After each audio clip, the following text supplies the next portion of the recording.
আমার সকল fan follower সবাইকে সালাম, আসসালামু আলাইকুম।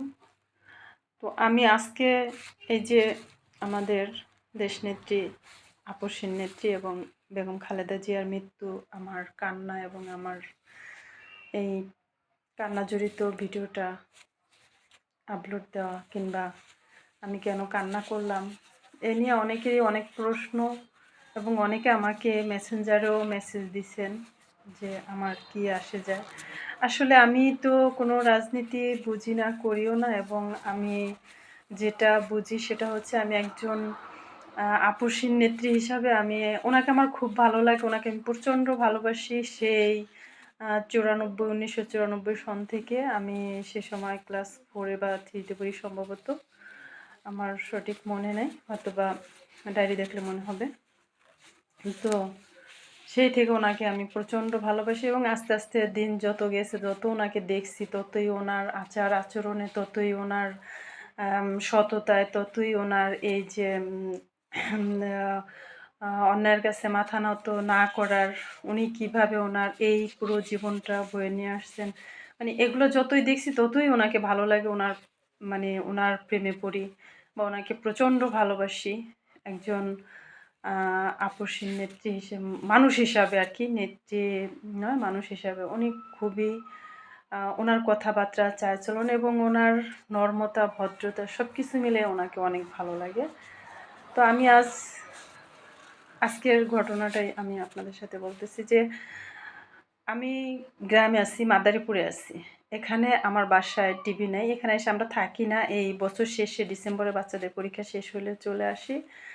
তো আইসা এখানে কিছুদিন থাকি, তো এজন্য আর এখানে এখনো টিভি বা কোনো কিছু করা হয়নি। তো এখানে মোবাইল ইন্টারনেট ব্যবহার করি।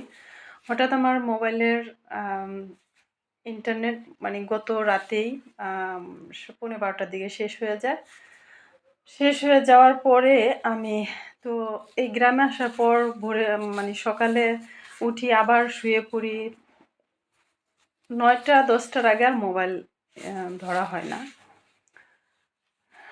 তো প্রতিদিনের মতো আজও সকালে 9টায় যখন উঠলাম, আমার বাচ্চাদের নাস্তা বানাইতেছি এবং বানাইতে এবং খাইতে বসতে তখন আমাদের চা বানাইলাম। তো আমার 10টার দিকে সম্ভবত আমার বোন ফোন দিছে, আমার বোন লিজা ফোন দিছে যে আপনি কি করেন? আমি বললাম যে আমি তো নাস্তা খাইতেছি। তারপর বলল যে তাহলে আপনি কি কোনো খোঁজ খবর পান নাই?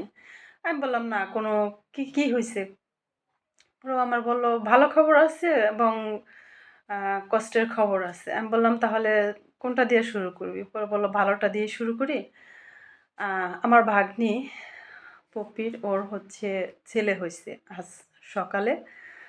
এটা শুনে আলহামদুলিল্লাহ বললাম। তারপর বলল যে আমাদের বাড়ির, গ্রামের বাড়ি তো শরীয়তপুর জাজিরাতে, অনলাইন ওয়ানেতে। তো ওখানে আমার এক প্রতিবেশী, আমাদের দাদা, উনি মারা গেছেন। তো সেটা শুনে আমি ইন্নালিল্লাহ বললাম। এরপর আমার বোন ফোনটা কেটে যায়। পরবর্তীতেও আবার আমার ফোন দা বলল যে আপনার তো আসল ঘটনাই বলা হয় নাকি, আসল খবরটা। আমি বললাম কি হয়েছে? পরে বলল যে ও টুই করেই বলছে, কারণ ও জানে যে আমি বেগম খালেদা জিয়াকে প্রচণ্ড ভালোবাসি। তো আমাকে এই ঘটনাটা আর কি বলে যে ম্যাডাম তো মারা গেছেন ভোর 6টা, 6:30 নাগাদ। তখন এই কথাটা শুনে মানে আমার হাতে চা ছিল, চার কাপটা পড়ে যায়।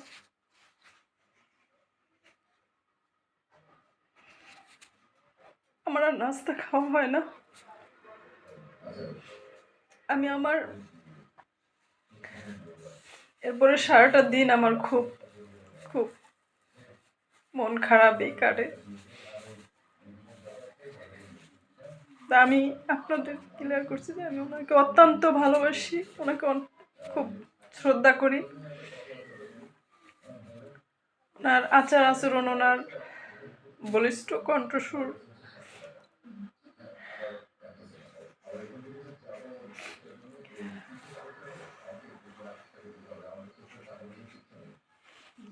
এভাবেই আমার সারাটা দিন আজকে কাটছে। পরবর্তীতে আমি মোবাইল ইন্টারনেট কিনে আমি পুরো খবরটা জানতে পাই যে আগামীকাল ওনার বাদ-জোহর জানাজা নামাজ অনুষ্ঠিত হবে এবং জিয়াউর রহমানের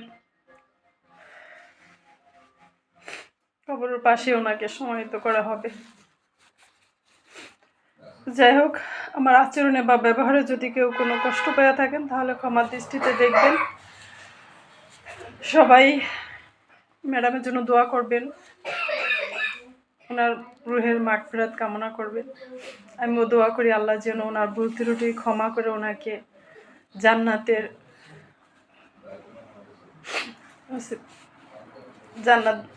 ফেরদৌস দান করেন। আমিন।